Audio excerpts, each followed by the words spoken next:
سلام حبيباتي، كما راكم تسمعوا من الصوت نتاعي راني باينه مريضه. خممت فيكم قلت علاش ما نجيكمش بهاد الوصفه الثانيه اللي نديرها انا بزاف رائعه في ثواني. الكحه تروح عليك. انا هذا وين بداتني، اما انا شربت هذه في ثواني راحت لي كانها ما كانتش فيا.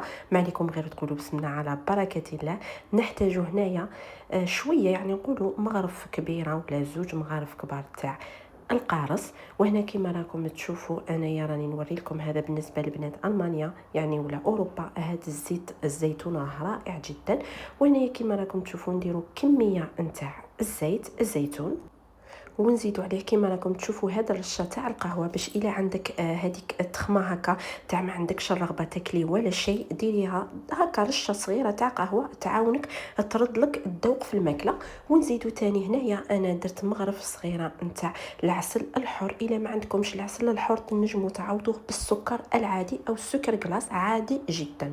هنايا كما راكم تشوفوا راني نوري لكم نخلطوهم كامل مع بعض.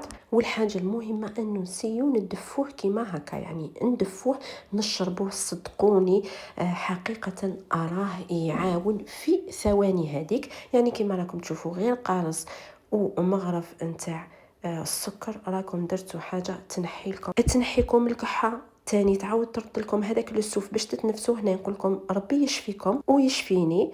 وإلا عجبتكم هذا النوع من الفيديوهات ما تنسونيش باللايك نتاعكم، ونقول لكم استودعكم الله الذي احبكم فيه. سلام.